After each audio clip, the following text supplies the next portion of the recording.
ನಾದ ಪದ್ಧತಿಯಲ್ಲಿ ಸ್ವಾಮಿ ದೇಶಿಕರ ಅನುಭವ 36ನೇ ಶ್ಲೋಕ ಪದ್ಧತಿಯಲ್ಲಿ ಸ್ತೋತುಂ ಪ್ರವೃತ್ತಮಪಿ ಮಾಂ ನಿಗಮಸ್ತು ತಾಂ ತ್ವಾಂ.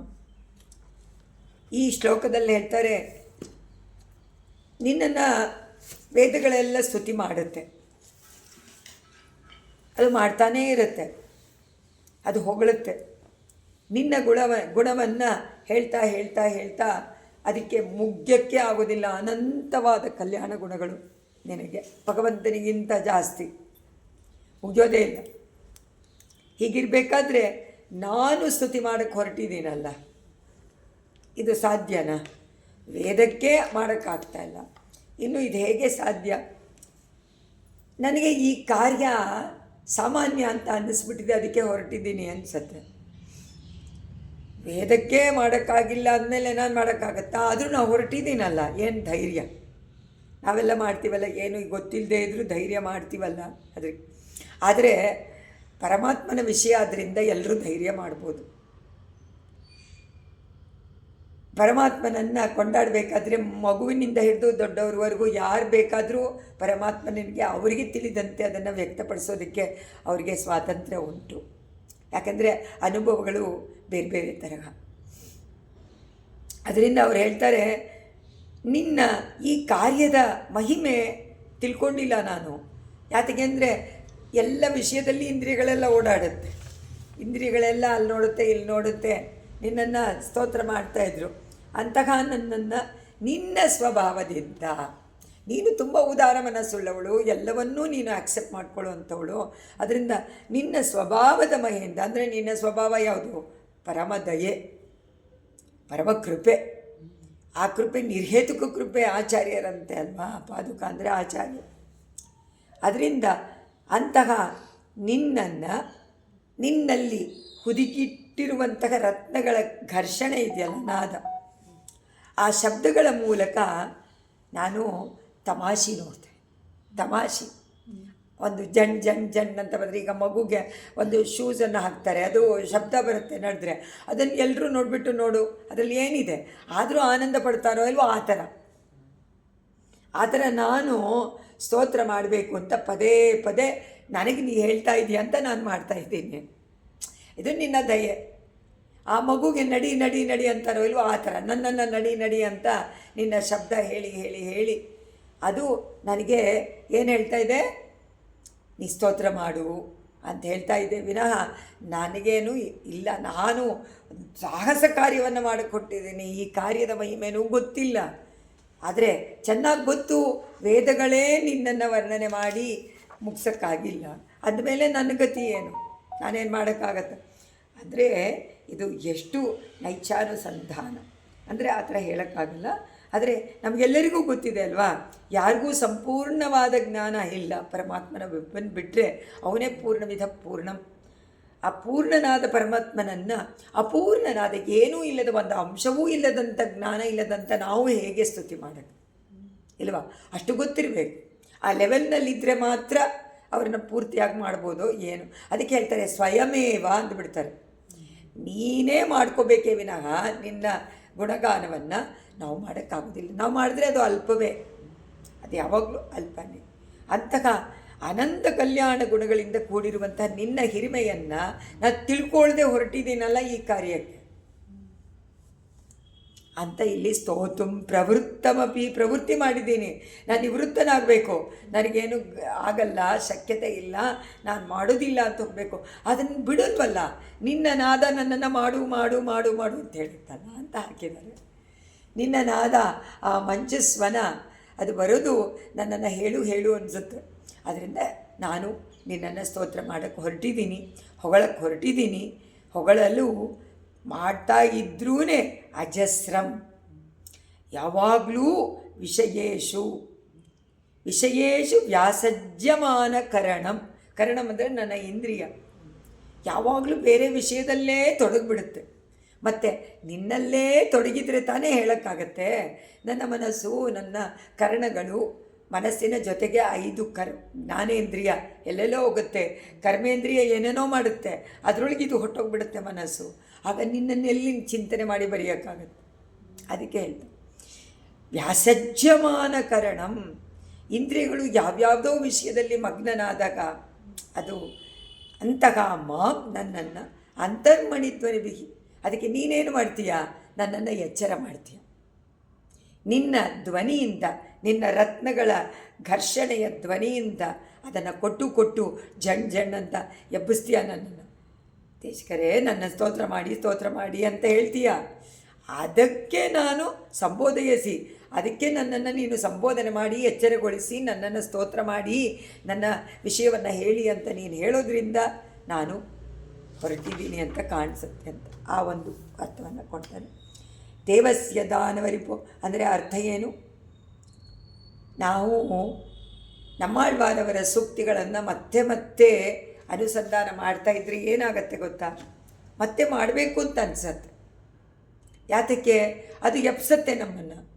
ಇಲ್ಲ ಈ ಪಾಶುರ ಇಲ್ಲ, ಇನ್ನೊಂದು ಪಾಶುರ ನೋಡು, ಸ್ವಾಮಿ ನಮ್ಮಾಳ್ವಾರಿಗೆ ಎಷ್ಟು ಚೆನ್ನಾಗಿ ದೂತರನ್ನು ಕಳಿಸ್ತಾರೆ ಅಂತ ಹೇಳ್ತೋ ಇಲ್ಲ, ಅಲ್ಲಿ ನೋಡು ಇಲ್ಲಿ ನೋಡು ಅಂತ ನಮ್ಮನ್ನು ಎಪ್ಸಿ ಮಾಡುವಂತೆ ಆಚಾರ್ಯರ ಮಾತುಗಳು ನಮ್ಮನ್ನು ಮಧ್ಯೆ ಮಧ್ಯೆ ಎಚ್ಚರಗೊಳಿಸೋದು. ಯಾವಾಗ ಅದು ಆಗತ್ತೆ ಅಂತಂದರೆ ನಾವು ಆ ವಿಷಯವನ್ನು ಗ್ರಹಿಸಿದರೆ ಮಾತ್ರ. ಗ್ರಹಿಸಿ ಮನಸ್ಸಿನಲ್ಲಿ ಇಟ್ಕೊಂಡಿದ್ರೆ, ಓಹೋ ಈ ಶ್ಲೋಕ ಬಂದಾಗ ಅವರು ರಂಗಾಚಾರ್ಯ ಮಾಮ ಈ ಥರ ಹೇಳಿದ್ರು, ಶ್ರೀನಿವಾಸ ದೇಶಿಕಾಚಾರ್ಯ ಮಾಮ ಈ ಥರ ಹೇಳಿದ್ರು ಅಂತ ಜ್ಞಾಪಕ ಬಂದರೆ ಮಾತ್ರ ಅದು ಪ್ರಯೋಜನ ಕೇಳಿದ್ದಕ್ಕೆ. ಅದು ಬರದೇ ಇದ್ದರೆ ಪ್ರಯೋಜನ ಇಲ್ಲ. ಅದು ಎಪ್ಸತ್ತೆ ನಮ್ಮನ್ನು. ಇಲ್ಲ ಈ ಅರ್ಥ ಅಲ್ಲ, ಅವ್ರು ಈ ಥರ ಹೇಳಿದ್ದಾರೆ ಸ್ವಾಮಿ ನಮ್ಮಾಳ್ವಾರ್ ಅಂತ ಅವ್ರು ಹೇಳಿದಾಗ, ಅವರ ಮಾತಿನಲ್ಲಿ ಅವ್ರು ಹೇಳಿದ್ದನ್ನು ನೆನೆಸ್ಕೊಂಡಾಗ ಬಹಳ ಆಶ್ಚರ್ಯವಾಗುತ್ತೆ. ಅವ್ರು ನಮ್ಮನ್ನು ಎಪ್ಸಿರ್ತಾರೆ, ಸರಿಯಾಗಿ ತಿಳ್ಕೊ ಅಂತ. ಆ ಥರ ಅದೇ ಥರ ನಮ್ಮ ವ್ಯಾಖ್ಯಾನಗಳೂ ನಮಗೆ ಕೊಟ್ಟಿದ್ದಾರೆ ಬೇಕಾದಷ್ಟು ನಮ್ಮ ಆಚಾರ್ಯರುಗಳು. ಈಗ ನೆಕ್ಸ್ಟ್ ಶ್ಲೋಕದಲ್ಲಿ ಹೇಳ್ತಾರೆ, ದೇವಸ್ಯ ದಾನವರಿಪೋರ್ ಮಣಿಪಾದ ರಕ್ಷೆ. ದಾನವರಿಪು, ದಾನವರಿಗೆ ರಿಪು ಪರಮಾತ್ಮ. ದಾನವರು ಅಂದರೆ ರಾಕ್ಷಸರು. ರಿಪೋಗೋ ಮಣಿಪಾದ ರಕ್ಷೆ. ಅಂತಹ ಭಗವಂತನನ್ನು ಪ್ರಸ್ಥಾನ ಮಂಗಳವಿದೋ ಪ್ರತಿಪನ್ನನಾದ, ಅವನನ್ನು ಪ್ರಸ್ಥಾನ ಮಾಡ್ಕೊಂಡು ಬರ್ತೀಯ ಅಂದರೆ ಕರ್ಕೊಂಡು ಬರ್ತೀಯ ನೀನು ಉತ್ಸವದಲ್ಲಿ. ಆಗಲ ಮಂಗಳನಾದ, ಎಲ್ಲ ಮಂಗಳವನ್ನು ಉಂಟು ಮಾಡುವಂತೆ ನಿನ್ನ ಮಂಜುಳನಾದ ಎಲ್ರಿಗೂ ಕೇಳಿಸುತ್ತೆ. ಕರ್ಕೊಂಡು ಬರ್ತಾ ಇದ್ದೀನಿ ನೋಡಿ ಪರಮಾತ್ಮನ ಅಂತ ನಿನ್ನ ನಾದ. ಮಾಭಯಿಷ್ಟ ಸಾಧವ ಐತಿ ಹೇಳ್ತದೆ. ಹೆದರ್ಕೋಬೇಡಿ ಅಂತ ಹೇಳಿದ್ದು ಮಾಭಯಿಷ್ಟ ಅಂತ ಅವಳು ಹೇಳ್ತಾಳಂತೆ. ಆ ಧ್ವನಿ ಏನನ್ನು ಹೇಳುತ್ತೆ? ಕರ್ಕೊಂಡು ಬರ್ತಾಯಿದ್ದೀನಿ, ರಂಗನಾಥನ ಸೇವೆ ಮಾಡಿದ್ರೆ ನಿಮಗೆಲ್ಲ ಭಯನೇ ಇಲ್ಲ. ಮಾಭಯಿಷ್ಟ, ಹೆದರ್ಕೊಳ್ಳೇಬೇಡಿ ನೀವು. ರಕ್ಷಣ ದೀಕ್ಷಿತ, ಅವನು ಪರಮಾತ್ಮ ರಂಗನಾಥ ರಕ್ಷಣೆ ಮಾಡ್ತೀನಿ ಅಂತ ದೀಕ್ಷೆ ಮಾಡ್ಕೊಂಡಿದ್ದಾನೆ. ಸೊ ನೀವು ಯಾಕೆ ಹೆದರ್ಕೋಬೇಕು? ಶರಣಾಗತಿ ಮಾಡಿಬಿಡಿ ಅಷ್ಟೇ. ಶರಣಾಗತಿ ಮಾಡಿದರೆ ನಿರ್ಭಯ, ಇಲ್ಲಾಂದರೆ ಇಲ್ಲ. ಯಾತಕ್ಕೆ ಅಂದರೆ ಅದು ಮಾಡಿದ್ದೀವಿ ಅಂತ ತಕ್ಷಣ ನಮಗೆ ಅವನ ಮೇಲೆ ಅಷ್ಟು ಪರಮ ವಿಶ್ವಾಸ ಬಂದಾಗ ರಕ್ಷಣೆ ಮಾಡ್ತಾನೆ ಅಂತ ಆವಾಗ ನಮಗೆ ಭಯ ಇಲ್ಲ. ಇಲ್ಲಾಂದರೆ ಭಯನೇ. ನಾವು ಏನು ಪಾಪ ಮಾಡಿದ್ದೀವೋ, ಏನು ತಪ್ಪುಗಳನ್ನು ಮಾಡ್ತೀವೋ, ನಮಗೆ ಯಾವ ಶಿಕ್ಷೆ ಸಿಗುತ್ತೋ, ಯಾವ ನರಕಕ್ಕೆ ಹೋಗ್ತೀವೋ ಅನ್ನುವಂಥ ಭಯ ಬರುತ್ತಲ್ಲ. ಶರಣಾಗತಿ ಮಾಡಿದ ಮೇಲೂ ಭಯ ಬರುತ್ತೆ. ಯಾಕೆಂದರೆ ನಾವು ಮರ್ತೇ ಬಿಡ್ತೀವಿ, ನಮಗೆ ತೋಚಿದ್ದಂತೆ ಮಾಡ್ತೀವಿ, ಶಾಸ್ತ್ರವಿಹಿತವಾಗಿ ಮಾಡೋದಿಲ್ಲ, ದೊಡ್ಡವರು ಮಾಡಿದ್ದನ್ನು ನೋಡೂ ಅನುಸರಿಸೋದಿಲ್ಲ, ಹೇಳಿದ್ದನ್ನು ಕೇಳಿ ಇಟ್ಕೊಂಡು ಅದನ್ನು ಮಾಡೋದಿಲ್ಲ. ಎಲ್ಲವನ್ನು ನಮ್ಮ ಮಾಡಿದ್ರೆ ಏನಂತೆ, ಕಾಲಕ್ಕೆ ತಾನೇ ನಾವು ನಮಸ್ಕಾರ ಮಾಡಿ ಕಾಲದಂತೆ ನಡಿಬೇಕು ಅಂತೀವಿ ನಾವು. ಈಗ ನಡೀತಾನೇ ಇದ್ವಿ. ಯಾರಿದ್ದಾರೆ ಸೌದೆ ಒಲೆಯಲ್ಲಿ ಮಾಡಿ ಮಡಿಯಾಗಿ ಮಾಡಿ ಪರಮಾತ್ಮನಿಗೆ ನಿವೇದನ ಮಾಡೋರು ಇದ್ದಾರಾ? ಇಲ್ವಲ್ಲ. ಎಲ್ಲ ತೋಚಿದಂತೆ. ಆ ಸ್ಟೀಲ್ ಪಾತ್ರೆನೇ ಯೂಸ್ ಮಾಡಬಾರ್ದು, ಮಾಡ್ತಾ ಇದ್ದೀವಲ್ಲ. ಬಾವಿ ನೀರೇ ಯೂಸ್ ಮಾಡಬೇಕು, ಬೇರೆ ನೀರು ಯೂಸ್ ಮಾಡ್ತೇವೆ. ಅದು ಅಪಾರ್ಟ್ಮೆಂಟಲ್ಲಿ ಅವ್ರಿಗೆ ಏನೂ ಇಲ್ಲ, ಎಷ್ಟು ದಿವಸದ್ದೋ ನೀರೋ ಏನು ಅಂದರೆ ಅವ್ರು ಕಲೆಕ್ಟ್ ಮಾಡಿರೋದು ಎಷ್ಟು ದಿವಸದ್ದೋ ಗೊತ್ತಿಲ್ಲ. ಕಾವೇರಿ ನೀರನ್ನು ಅದು ಎಷ್ಟೋ ದಿವಸ ಇದರಲ್ಲಿ ಇರುತ್ತೆ, ಟ್ಯಾಂಕಲ್ಲಿ, ಅಲ್ಲಿಂದ ಬರುತ್ತೆ. ಅದೇನು ಹರಿತಾ ಇದ್ದರೆ ಅದು ಇರುತ್ತೆ, ಶುಚಿಯಾಗಿರುತ್ತೆ, ಅದನ್ನು ಯೂಸ್ ಮಾಡಿ. ಅದಕ್ಕೆ ನದಿ ನೀರು ಅಂತಾರೆ. ನದಿ ನೀರಿಲ್ಲ, ಬಾವಿ ನೀರಿಲ್ಲ, ಏನೂ ಇಲ್ಲ, ನಾವು ಏನು ಮಾಡೋಕ್ಕೆ ಸಾಧ್ಯ? ಅದಕ್ಕೆ ಕಾಲಾಯ ತಸ್ಮೈ ನಮಃ ಅಂತ ಹೇಳಿಬಿಡ್ತೀವಿ. ಅದು ತಪ್ಪಲ್ವ? ಎಷ್ಟು ಮಟ್ಟಿಗೆ ಆಗುತ್ತೋ ಅಷ್ಟು ಮಟ್ಟಿಗೆ ಮಾಡಬೇಕು ಅಂತ ಇದೆ. ಇದೆಲ್ಲ ನಾವು ಮಾಡುವಂಥ ತಪ್ಪು, ಗೊತ್ತಿದ್ದು ಮಾಡುವಂಥದ್ದು. ಅದರಿಂದ ನಮಗೆ ಭಯ ಉಂಟಾಗುತ್ತೆ. ಶಾಸ್ತ್ರ ಗೊತ್ತು ಮಾಡ್ಕೊಂಡ್ಬಿಟ್ರಂತೂ ತುಂಬ ಭಯ ಆಗುತ್ತೆ. ತಿನ್ನಬಾರ್ದನ್ನೆಲ್ಲ ತಿಂತೀವಿ, ಮಾಡಬಾರ್ದನ್ನು ಮಾಡ್ತೀವಲ್ಲ, ಇದೆಲ್ಲ ಎಲ್ಲಿ ಕರ್ಕೊಂಡೋಗಿಬಿಡುತ್ತೆ ನಮ್ಮನ್ನು ಅಂತ. ಆದರೆ ಆಚಾರ್ಯರನ್ನು ನೆನೆಸ್ಕೊಂಡು ಶರಣಾಗತೆ, ಅಯ್ಯೋ ಯಾತಕ್ಕೆ ಭಯ ಪಟ್ಕೋಬೇಕು, ಅವ್ರು ಇದ್ದಾರಲ್ಲ ಕಾಪಾಡಿ. ನನ್ನನ್ನು ನೋಡಿ ಕೊಡೋದಿಲ್ವಲ್ಲ ಮೋಕ್ಷನ, ನಾ ಕೇಳೇ ಇಲ್ವಲ್ಲ, ಆಚಾರ್ಯರಂತಾನೆ ತೋರಿಸ್ಬಿಟ್ಟಿದ್ದೀನಿ, ಆಚಾರ್ಯರು ಮಾಡ್ಕೋತಾರೆ. ಅವಾಗೇನಾಗುತ್ತೆ, ಪರಮ ವಿಶ್ವಾಸ. ಆ ಪರಮ ವಿಶ್ವಾಸ ಬರೋದಕ್ಕೆ ಆಚಾರ್ಯರು ನಮಗೆ ಹೇಳ್ತಾ ಇರಬೇಕು, ಜ್ಞಾಪಿಸ್ತಾ ಇರಬೇಕು, ಅವರ ಮಾತುಗಳು ನಮಗೆ ಜಣ್ ಅಂತ ಕೇಳ್ತಾ ಇರಬೇಕು. ಅದನ್ನೇ ಹೇಳಿ, ಅದಕ್ಕೆ ಮಾವ ಇಷ್ಟ ಇತಿ ವದಸೀವ, ನೀನು ಹೇಳ್ತೀಯೇನೋ ಸ್ವಯಮಾಲ ಪಂಥಿ, ತಾನೇ ಆಲಾಪನೆ ಮಾಡ್ತಾ ಇದ್ದಾಳಂತೆ, ಮಾವ ಇಷ್ಟ ಮಾವ ಇಷ್ಟ ಮಾವ ಇಷ್ಟ. ಅಷ್ಟು ಚೆನ್ನಾಗಿ ಹೇಳ್ತಾರೆ ಸ್ವಾಮಿ ದೇಶ. ಜಾನೇ ಜಗತ್ ತೃತೀಯ ರಕ್ಷಣ ದೀಕ್ಷಿತಾಂ ತ್ವಾಂ. ಅಮ್ಮ ಅವನು ದೀಕ್ಷೆ ತಗೊಂಡ ಅಂತ ನೀನು ಮಾವ ಇಟ್ಟ ಅಂತ ಹೇಳ್ತೀಯ, ನನಗೇನು ಅನ್ಸುತ್ತೆ ಗೊತ್ತಾ, ನೀನು ದೀಕ್ಷೆ ವಹಿಸ್ಕೊಂಡಿದೀಯಾ ಏನಂತ, ಜಗತ್ತನ್ನು ರಕ್ಷಣೆ ಮಾಡ್ತೀನಿ ಅಂತ. ಅದರಿಂದ ನಿನ್ನ ಮಾತುಗಳು ಮಾವ ಇಟ್ಟ ಅಂದರೆ ನಾನು ಒಪ್ಕೊಂಡು ನಾನು ಸಂತೋಷವಾಗಿರಬೇಕೇ ವಿನ ನಾನು ಯಾವ ಹೆದರಿಕೆನೂ ಪಟ್ಕೊಳ್ಳೇಬಾರ್ದು ಅಂತ ನೀನು ಮಾಡ್ತೀಯಾ. ಯಾವ ಕಾರ್ಯವೂ ಇಲ್ಲದೇ ಇರೋದ್ರಿಂದ ಜನಗಳೇ ಹೆದರ್ಕೋಬೇಡಿ ಅಂತ ಹೇಳ್ತಾ ಇದ್ದಾಳೆ. ಬಂದು ಪರಮಾತ್ಮನನ್ನು ಕರ್ಕೊಂಡು ಬಂದು ಇವಳು ಹೆದರ್ಕೋಬೇಡಿ ಅಂತ ನಮಗೆ ಉಪದೇಶ ಮಾಡ್ತಾ ಇದ್ದಾಳೆ ಅಂತಾರೆ. ಅದರಿಂದ ಆಳ್ವಾರ್ಗಳು ಕೂಡ ಲೋಕರಕ್ಷಣೆಗೋಸ್ಕರನೇ ಅವರ ಆ ಒಂದು ಸುಂದರವಾದ ಸಾಹಿತ್ಯವನ್ನು ನಮಗೆ ಕೊಟ್ಟಿದ್ದಾರೆ. ಒಂದಲ್ಲ ಎರಡಲ್ಲ, 4,000 ಅರುಳಿಚ್ಚಯ್ಯನ್. ಒಂದೊಂದು ಪಾಶುರವೂ ಒಂದೊಂದು ರತ್ನ. ಆ ರತ್ನದ ನಾದ, ಒಂದೊಂದು ಪಾಶುರಕ್ಕೆ ಇನ್ನೊಂದು ಪಾಶುರಕ್ಕೆ ಸಂಘಟನೆ ಉಂಟು. ಸಂಘಟನೆ ಅಂದರೆ ಸಂಗತಿ. 10 ಪಾಶುರ ಒಂದೇ ವಿಷಯ, ಅದರಲ್ಲಿ ಸಂಗತಿ. ಸೊ ಆ ಸಂಗತಿ ಸಂಘಟನೆ ಅದರದ್ದು ನಾದ, ಆ ನಾದ ನಮಗೆ ತಿಳಿಸಿಕೊಡುತ್ತೆ. ಆಳ್ವಾರ್ ಪಾಶುರಗಳನ್ನು ಅರ್ಥ ಮಾಡಿಕೊಂಡ್ರೆ ಒಳ್ಳೆ ಸ್ವಾದವಾದ ರುಚಿಯಾದ ಒಂದು ವಸ್ತುವನ್ನು ತಿಂತಾ ಇರುವಂತೆ, ಅದೆಷ್ಟು ತಿಂದರೂ ತೃಪ್ತಿ ಇರಲ್ವಲ್ಲ, ಆ ಥರ ತೃಪ್ತಿ ಇಲ್ಲದೆ ಇರುವಂಥ ಭಗವದ್ ಅನುಭವ ಎನ್ನುವಂಥ ರಸವನ್ನು ಅದು ನಮಗೆ ಉಣಿಸುತ್ತೆ. ಅದರಿಂದ ಆ ರಸಾನುಭವವನ್ನು ಮಾಡೋಕ್ಕೆ ಆಳ್ವಾರೆ. ಹಾಗಾದರೆ ವೇದಾಂತ ಏನು ರಸವತ್ತಾಗಿಲ್ವಾ? ವೇದಾಂತ ಏನು ರಸ ಇದ್ದಂಗಿಲ್ಲ ಅಂತ ಅವರೇ ಹೇಳ್ಬಿಟ್ಟಿದ್ದಾರೆ, ದೊಡ್ಡವರೇ ಆಚಾರ್ಯರೇ ಹೇಳ್ತಾರೆ. ಅದರಿಂದ ಯಾವಾಗಲೂ ದಿವ್ಯ ಪ್ರಬಂಧದ ಭಗವದ್ ವಿಷಯವನ್ನು ಲಾಸ್ಟಲ್ಲಿ ಕೇಳಬೇಕಂತ. ಮೊದಲು ಭಾಷ್ಯ, ಗೀತಾ ಭಾಷ್ಯ ಮತ್ತು ಶ್ರೀ ಭಾಷ್ಯ ಎಲ್ಲ ಕಾಲಕ್ಷೇಪ ಮಾಡಿಬಿಟ್ಟು ಆಮೇಲೆ ಕಡೆಯಲ್ಲಿ ತಿರುವಾಯ್ಮುಳಿ. ಯಾತಕ್ಕೆ ಅಂತಂದರು, ಅದು ತಿರುವಾಯ್ಮುಳಿಯನ್ನು ಅನುಸಂಧಾನ ಮಾಡಿದ ಮೇಲೆ ರಸವತ್ತಾದದನ್ನು ಬೇರೆ ಏನೂ ರುಚಿಸೋದಿಲ್ಲ. ಅದು ರುಚಿಸೋದೇ ಇಲ್ಲ, ಸಾರವೇ ಇಲ್ವಲ್ಲ ಅಂತ ಅನಿಸುತ್ತೆ, ಸಾರತಮವಾದ.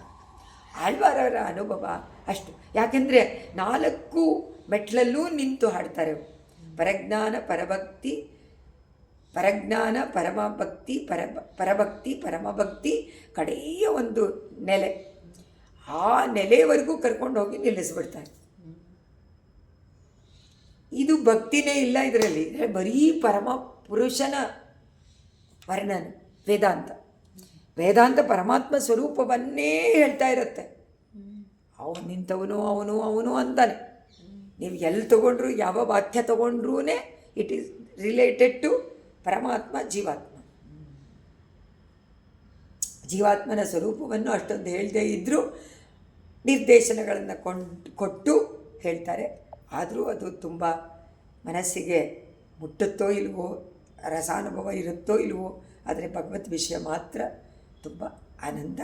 ಅದೇ ಥರನೇ ಇಲ್ಲಿ ಹೇಳ್ತಾರೆ ಆಳ್ವಾರು. ಅದರಿಂದ ನಮ್ಮ ಆಳ್ವಾರ ಸೂಕ್ತಿ ತುಂಬ ಆನಂದವನ್ನು ಕೊಡುವಂಥದ್ದು, ನಮಗೆ ಮತ್ತೆ ಎಚ್ಚರ ಮಾಡ್ತಾ ಇರುವಂಥದ್ದು. ಸ್ವಚ್ಛಂದ ಅದಕ್ಕೆ ಹೇಳ್ತಾರೆ ಇದರಲ್ಲಿ, ಹೇ ಮಣಿಪಾದ ರಕ್ಷೆ, ದಾನವರಿಪೋಗೋ ರಾಕ್ಷಸರಿಗೆ ಶತ್ರುವಾದಂತಹ ದೇವಸ್ಯ ಪ್ರಸ್ಥಾನ ಮಂಗಳವಿದೌ. ದೇವಸ್ಯ ರಂಗನಾಥನ ಪ್ರಸ್ಥಾನ ಮಂಗಳವನ್ನು ಉಂಟು ಮಾಡೋಕ್ಕೋಸ್ಕರವಾಗಿ ಲೋಕಕ್ಕೆ ಪ್ರಸ್ಥಾನ ಮಾಡ್ತಾನೆ ಪರಮಾತ್ಮ. ಆ ಕಾರ್ಯದಲ್ಲಿ ಪ್ರತಿಪನ್ನನಾದ ನೀನು ಧ್ವನಿಯನ್ನು ಮಾಡ್ತಾ ಅವನನ್ನು ಕರ್ಕೊಂಡು ಬರ್ತೀಯ. ಆ ನಾದ ರಕ್ಷಣ ದೀಕ್ಷಿತ, 3 ಲೋಕವನ್ನು ರಕ್ಷಣೆ ಮಾಡ್ತೀನಿ ಅಂತ ದೀಕ್ಷೆಯನ್ನು ತೊಟ್ಕೊಂಡು, ದೀಕ್ಷೆ ಅಂದರೆ ಇದು ಮಾಡಿಬಿಟ್ಟಿದ್ದಾನೆ. ತ್ವಾಂ ನಿನ್ನನ್ನು ಸಾಧವೇ ಸಜ್ಜನರೇ ಮಾವ ಇಷ್ಟ. ಎಲ್ಲ ಜನಗಳು ಯಾರು ಉತ್ಸವವನ್ನು ನೋಡಿ ಬರ್ತಾರೋ ಅವರೆಲ್ಲ ಸಜ್ಜನರು. ಬೇರೆಯವರು ಬರೋದಿಲ್ಲ.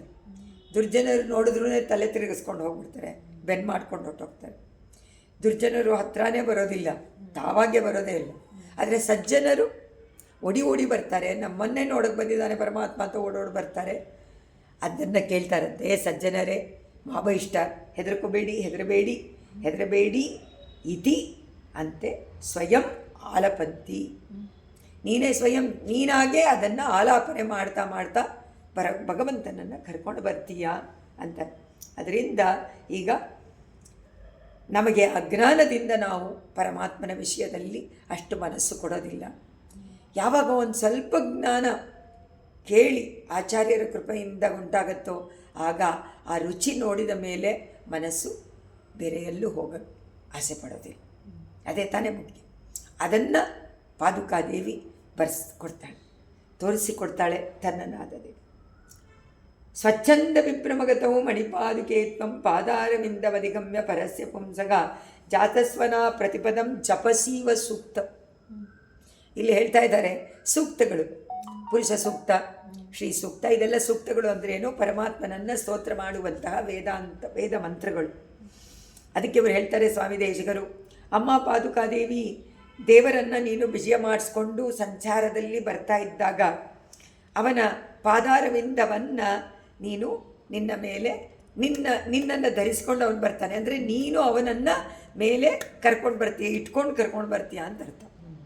ಪಾದಕ್ಕೆ ಹಾಕೊಂಡ ತಕ್ಷಣ ಪಾದಕ್ಕೆ ಮೇಲೆ ತಾನೇ ಇರ್ತಾನೆ ಪರಮಾತ್ಮ, ಕರ್ಕೊಂಡು ಬರ್ತೀಯ. ಆಗ ನೀನು ಧ್ವನಿಯನ್ನು ಮಾಡ್ತೀಯ. ನಿನಗೆ ತುಂಬ ಆನಂದ, ಪರಮಾತ್ಮನ ಜೊತೆಯಲ್ಲಿ ನಡ್ಕೊಂಡು ಬರೋದಕ್ಕೆ ಎಷ್ಟು ಆನಂದ ಅಲ್ವಾ? ಅದರಿಂದ ಧ್ವನಿ ಮಾಡ್ತೀಯ. ಆ ಧ್ವನಿ ಏನಾಗತ್ತೆ ಅಂತಂದರೆ ಶತ್ರುಗಳು ಯಾರೂ ಕೂಡ ಬರದೇ ಇರುವಂತೆ.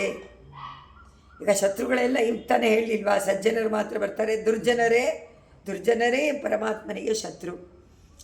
ಪ್ರತಿ ಪದಂ ಹೆಜ್ಜೆಗೂ ಒಂದೊಂದು ಹೆಜ್ಜೆಗೂ ಧ್ವನಿ ಉಂಟಾಗುತ್ತೆ.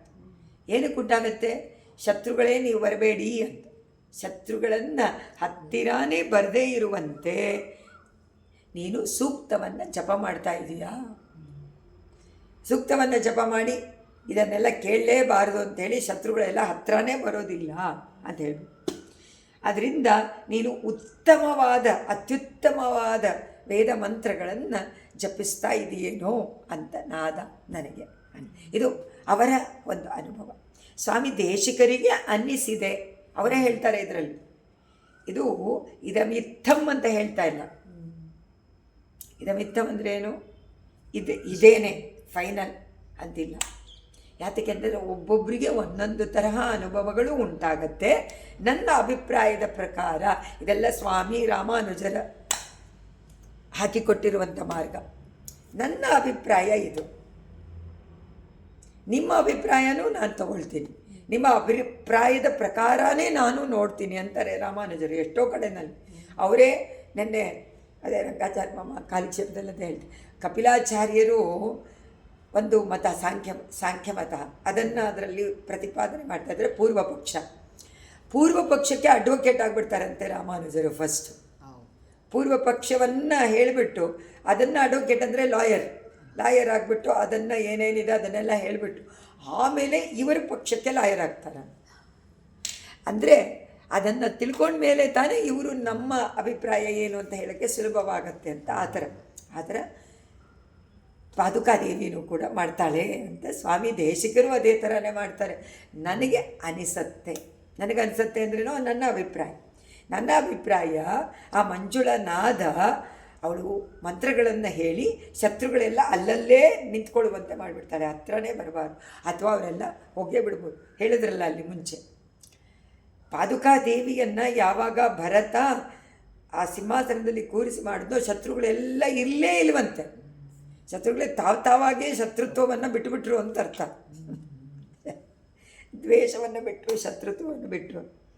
ಅದರಿಂದ ಈಗ ನಮ್ಮ ಆಳ್ವಾರ್ ಯಾವಾಗಲೂ ಪರಮಾತ್ಮನ ಪಾದಾರವಿಂದ ಅಡಿಕ್ಕೀಳ ಮರ್ದು ಪುಗಂದು ಅಡಿಯೀರ್ ವಾಳ್ಮಿನ್ ಎನ್ನೆನ್ನು ಅಂತೇಳಿ, ಅಡಿಕ್ಕೀಳ್ ಪುಗಂದು ಪರಮಾತ್ಮನ ಪಾದಾರವಿಂದದಲ್ಲಿ ಇದ್ದು ಅನುಭವಿಸಿ ಎಲ್ಲ ಪೂರ್ತಿ ಅವಗುಣಗಳನ್ನೆಲ್ಲ ಕಿತ್ತಾಕಿ ನಮಗಿದೆಯಲ್ಲ ಪರಮಾತ್ಮನಿಗೆ ಷಡ್ಗುಣ್ಯ, ನಮಗೆ ನಮಗೂ 6 ಇದೆ, ಎಲ್ಲ ದೋಷಗಳು. 6 ದೋಷ, ಕಾಮ ಕ್ರೋಧ ಲೋಭ. ಅದನ್ನೆಲ್ಲ ಪೂರ್ತಿ ಬಿಟ್ಟು ವೀಡುಮಿನ್ ಮುತ್ತவும் ವೀಡು ಶೈದು ಎಲ್ಲವನ್ನೂ ಬಿಟ್ಟು ಬಿಡಬೇಕು. ಅದನ್ನು ಬೇರೆ ಕಡೆ ಇಡಬೇಕಲ್ಲ. ಕಾಮ ಕ್ರೋಧ ಎಲ್ಲ ಎಲ್ಲಿ ಇಡಬೇಕು ಅಂತಂದರು, ಎಲ್ಲ ಅವನಲ್ಲಿ ಇಟ್ಬಿಡಿ ಅಂತಂದರು. ವೀಡು ಶೈದು ಮುಯಿರು ವೀಡುಡಿ ಯಾಗಿಡೆ ವೀಡು ಶೈದು. ಅಂದರೆ ನಾವೇನು ಅನ್ಕೋತೀವಿ ಎಲ್ಲವನ್ನು ಬಿಡು ಅಂದರೆ ನಮ್ಮ ಸ್ವತ್ತು ಇದನ್ನೆಲ್ಲ ಅಲ್ಲಿ ಇಡಬೇಕು ಅಂತ. ಇಲ್ಲ, ಯಾವುದನ್ನು ಬಿಡಬೇಕು? ಕಾಮಕ್ರೋಧ, ಅದನ್ನು ಬಿಡಬೇಕು. ಅದು ಬಿಟ್ಟು ಹೋಗೋದಕ್ಕೆ ಏನು ಮಾಡಬೇಕು? ನೀವು ತಿರುವಾಯ್ಮೊಳಿಯನ್ನು ಹಾಡಿ ಎಲ್ಲ ಹೋಗುತ್ತೆ. ನಮ್ಮಾಳ್ವಾರು ಹೇಳಿದರು, ತಿರುವಾಯ್ಮೊಳಿ ಭಗವದ್ ವಿಷಯ, ಭಗವಂತನ ವಿಚಾರನೇ ಸಂಪೂರ್ಣವಾಗಿದೆ. ಅದರಲ್ಲಿ ನಾಯಿಕಾ ಭಾವನೆಯಲ್ಲಿ ಬೇರೆ ಬೇರೆ ನನ್ನ ಮನಸ್ಸಿನಲ್ಲಿ ಉಂಟಾದಂತಹ ವಿಷಯಗಳನ್ನು ನಿಮಗೆ ಹೇಳ್ತೀನಿ. ಪರಮಾತ್ಮನನ್ನು ಬಿಟ್ಟಿರೋಕ್ಕೆ ಸಾಧ್ಯ ಇಲ್ಲ ಅನ್ನುವಂಥ ಸ್ಥಿತಿ ಬರಬೇಕು. ಅಲ್ಲಿವರೆಗೂ ಕರ್ಕೊಂಡು ಹೋಗ್ತಾರೆ ನಮ್ಮಾಳ್ವಾರು. ಮೊದಲೆಲ್ಲ ಸುಮ್ಮನೆ ಪ್ರೀತಿ, ಆಮೇಲೆ ಗಾಢವಾದಂಥದ್ದು, ಆಮೇಲೆ ಅಯ್ಯೋ ಅವನೇ ಗತಿ, ಆಮೇಲೆ ಅವನನ್ನು ಬಿಟ್ಟು ಆಗದೇ ಇರದೇ ಇರುವಂಥ ಗತಿ. ಅಲ್ಲಿವರೆಗೂ ಅವರ ಅನುಭವವನ್ನು ತೋಡ್ಕೊಂಡಿದ್ದಾರೆ. 1000 ಪಾಶ. ಅದರಿಂದ ಆ ಮಂತ್ರ ಅದಕ್ಕೋಸ್ಕರನೇ ಅದು ವೇದಕ್ಕೆ ಸಮನಾದ ಮಂತ್ರ, ದ್ರಾವಿಡ ವೇದ ಮಂತ್ರ. ಆ ದಿವ್ಯ ಸೂಕ್ತಿಯ ಅರ್ಥ, ಒಳ್ಳೊಳ್ಳೆಯ ಸೂಕ್ಷ್ಮವಾದ ಅರ್ಥಗಳು ನಮಗೆ ಆಚಾರ್ಯ ಅನುಗ್ರಹದಿಂದ ಅರ್ಥ ಆಗಬೇಕು, ಮನಸ್ಸಿನಲ್ಲಿ ನಿಲ್ಲಬೇಕು. ಮನಸ್ಸಿನಲ್ಲಿ ನಿಲ್ಲಬೇಕಾದ್ರೆ ನಾವು ಆಚಾರ್ಯರ ಪ್ರೀತಿ, ಭಕ್ತಿ, ಪ್ರತಿಪತ್ತಿ. ಯಾವಾಗ ಆಚಾರ್ಯ ಅನುಗ್ರಹ ಇರುತ್ತೋ ಆಗ ಸೂಕ್ಷ್ಮವಾದ ಅರ್ಥಗಳೆಲ್ಲ ತಾನಾಗೇ ಮನಸ್ಸಿನಲ್ಲಿ ಸ್ಫುರಿಸಿ ನಿಲ್ಲುತ್ತೆ. ಇಲ್ಲಾಂದರೆ ಹೇಳಿರೋದೆಲ್ಲ ಜ್ಞಾಪಕಕ್ಕೆ ಬರುತ್ತೆ, ಇಲ್ಲದೇ ಇದ್ದರೆ ಬರೋದಿಲ್ಲ. ಅದರಿಂದ ಭಗವತ್ ಕಟಾಕ್ಷಕ್ಕಿಂತಲೂ ಪೂರ್ವಜನ್ಮ ಸುಕೃತದಿಂದಲೂ ಭಗವತ್ ಕಟಾಕ್ಷ ಬೇಕು. ಅದಕ್ಕೆ ಭಗವತ್ ಸೂಕ್ಷ್ಮ, ನಾವು ಯಾವುದಾದ್ರೂ ಒಂದು ಯಾದೃಚ್ಛಿಕ ಸುಕೃತ ಬೇಕು, ಹೇಳಿದಂತೆ ಸುಕೃತ ಬೇಕು. ಮತ್ತು ಮನಸ್ಸಿಗೆ ರುಚಿ ಉಂಟಾಗಬೇಕು. ಇದೆಲ್ಲ ಇದ್ದರೆ ತಾನೇ ಅನುಭವ. ಇದೇನೂ ಇಲ್ಲದೇ ಇದ್ದರೆ ಅನುಭವನೇ ಇಲ್ಲ.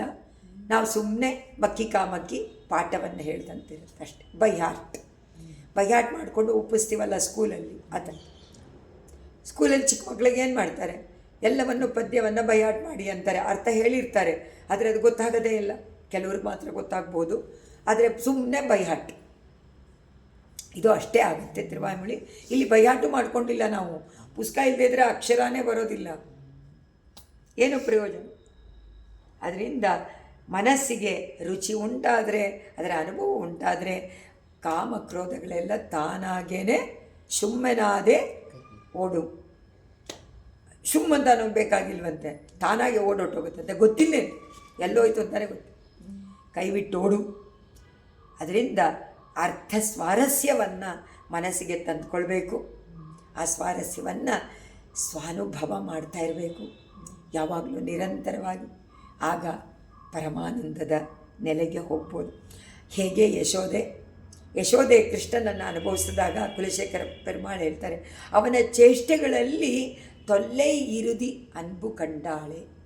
ಇನ್ಬಂ ಅಂದರೆ ಆನಂದ, ಇರುದಿ ಇನ್ಬಂ, ದಟ್ ಮೋಸ್ಟ್ ಉತ್ಕೃಷ್ಟವಾದಂಥ ಆನಂದಾನುಭವವನ್ನು ಕೃಷ್ಣನ ಚೇಷ್ಟೆಗಳಲ್ಲಿ ಅನುಭವಿಸಿದ್ಲು ಅಂತಾರೆ ಕುಲಶೇಖರ ಆಳ್ವಾರ್. ಯಶೋದೆ ನನಗಿಲ್ವಲ್ಲ, ಇವಾಗ ದೇವಕಿ ಆಗಿಬಿಟ್ರೆ ಅವರು, ದೇವಕಿಯ ಪುಲಂಬಲ್ ಅಂತ. ಯಶೋದೆ ಅನುಭವಿಸಿದ್ಲಲ್ಲ, ನನಗಿಲ್ವಲ್ಲ ಅಂದರೆ ಅವ್ರಿಗೆ ಆ ಅನುಭವ ಗೊತ್ತಿದೆ, ಅದರಿಂದ ನನಗಿಲ್ಲ ಅನುಭವ ಅಂತ ಅಂದ್ಕೊಂಡಿದ್ದಾರೆ. ಆ ಥರ ಸ್ವಚ್ಛಂದ ವಿಭ್ರಮಗತವು ಪರಸ್ಯ ಪುಂಸಕ ಮಣಿಪಾದುಕೆ. ಪರಸ್ಯ ಪುಂಸಕ ಪರಮ ಪುರುಷೋತ್ತಮನಾದ ಆ ಶ್ರೇಷ್ಠ ಪುರುಷನಾದ ಪರಮಾತ್ಮನ ಪಾದಾರವಿಂದವನ್ನು ರಕ್ಷಣೆ ಮಾಡುವಂತಹ ಪಾದುಕೆಯೇ. ರತ್ನಪ್ಪ ಸಂಬೋಧನೆ ನೋಡಿ ಅವರು.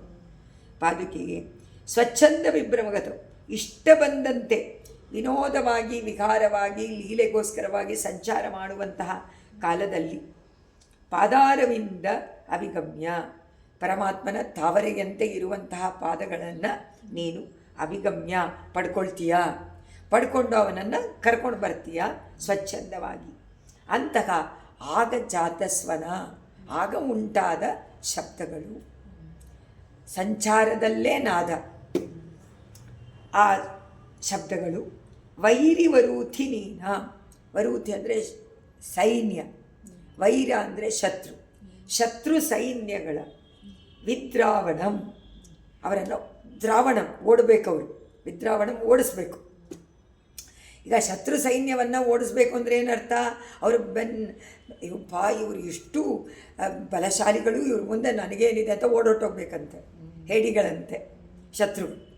ಅದು ಓಡೋಗ್ಬೇಕಾದ್ರೆ ಏನು ಮಾಡಬೇಕು? ಓಡೋಕ್ಕೋಸ್ಕರ ಕಿಮಪಿ ಸೂಕ್ತ ಮಂತ್ರ, ನೀನೇನಾದರೂ ಮಂತ್ರವನ್ನು ಹೇಳಿಬಿಟ್ಟು ಅವ್ರು ಓಡೋಗ್ತಾ ಇದ್ದಾರಾ ಅಂತ. ನೀನು ಆ ನಾದವನ್ನು ಮಾಡಬೇಕಾದ್ರೆ ಅದು ಒಂದು ಮಂತ್ರದಂತೆ ಇದೆ, ಯಾರನ್ನ ಶತ್ರುಗಳನ್ನು ಓಡಿಸುವಂಥ ಮಂತ್ರದಂತೆ ಇದೆ. ಇನ್ನೊಂದು ಸತಿ ಏನು ಹೇಳ್ತಾರೆ, ನಮಗೆಲ್ಲ ಮಾವ ಇಷ್ಟ ಹೇಳ್ದಂತೆ ಇದೆ ಅಂತಾರೆ. ನೋಡಿ, ಒಂದೊಂದರಲ್ಲಿ ಒಂದೊಂದು ತರಹ ಎಲ್ಲ ಪಡ್ಕೊಂಡು ಬರಬೇಕು. ನಾದಕ್ಕೆ ವಿಶೇಷಣ.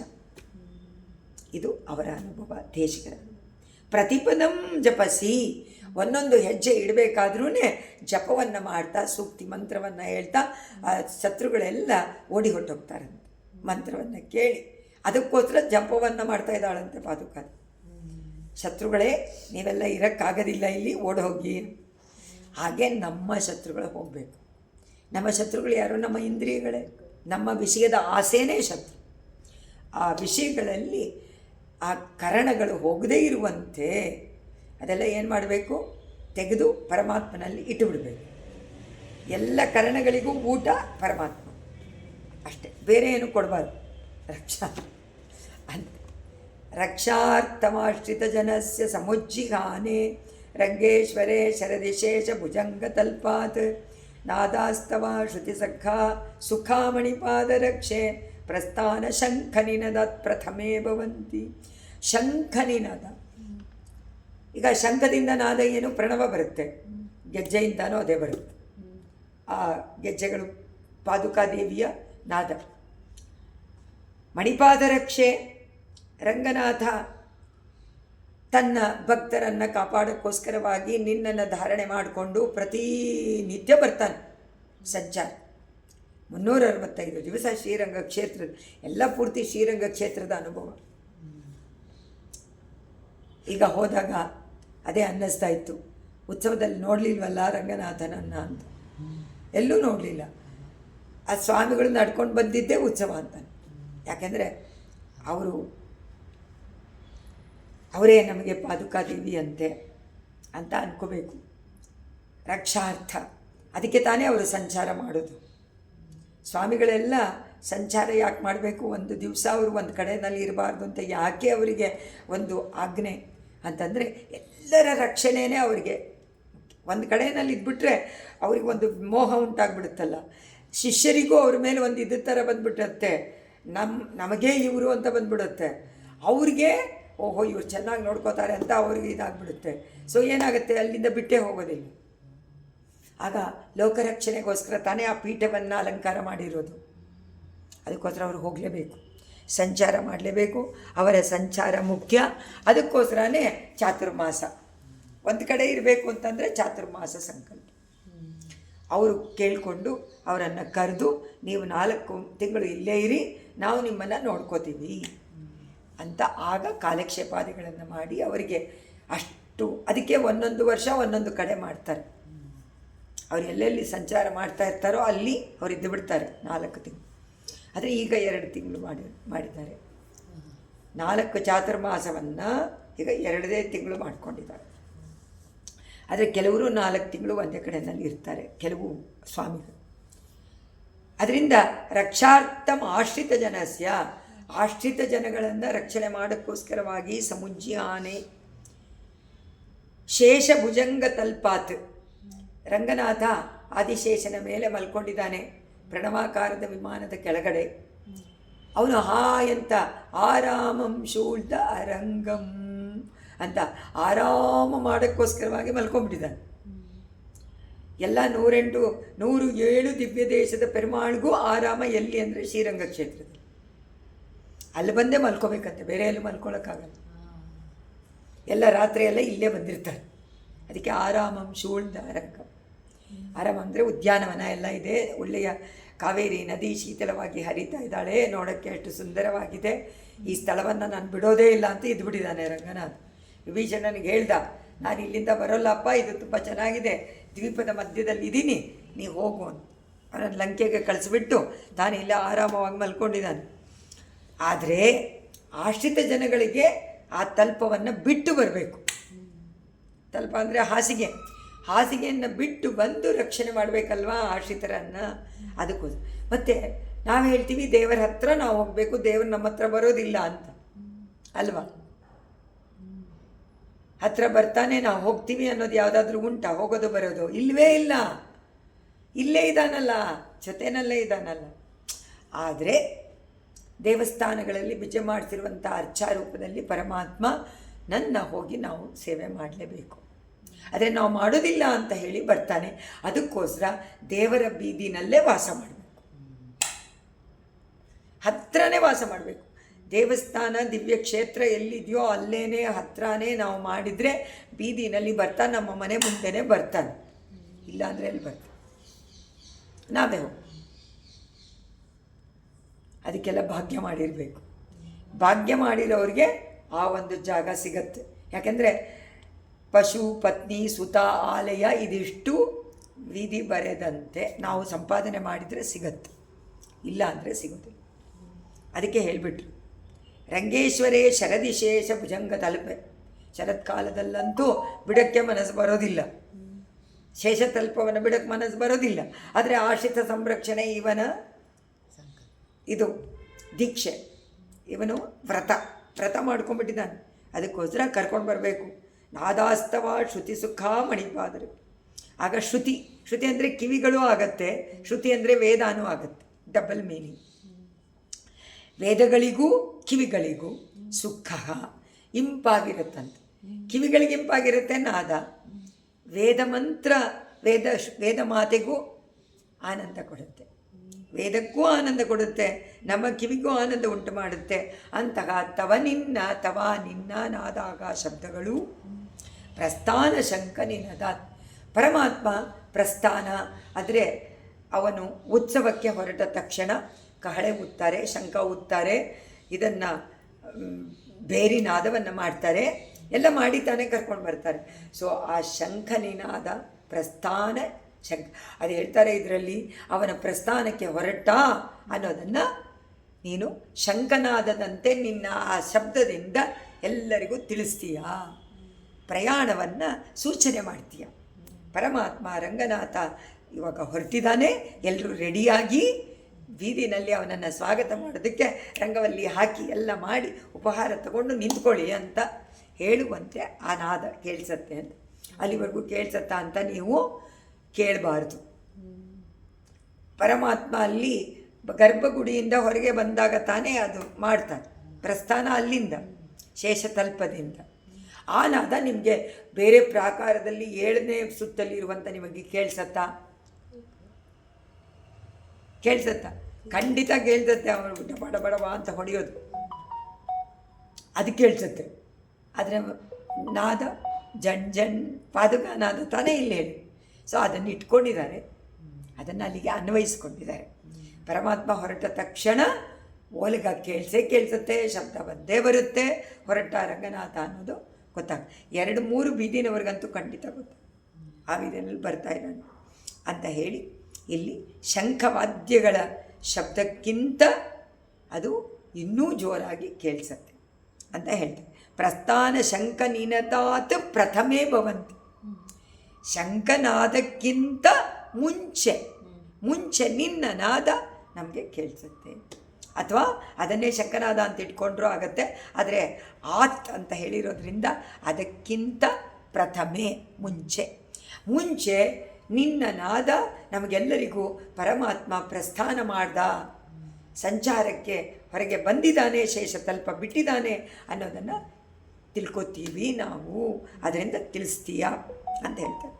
ಅದರಿಂದ ಬೀದಿಗಳಲ್ಲಿ ಉತ್ಸವಗಳಲ್ಲಿ ಬಂದೇ ಬರ್ತಾನೆ ಪರಮಾತ್ಮ. ಆಗ ಬೀದಿನಲ್ಲಿ ನೀರು ಹಾಕಿರ್ತಾರೆ.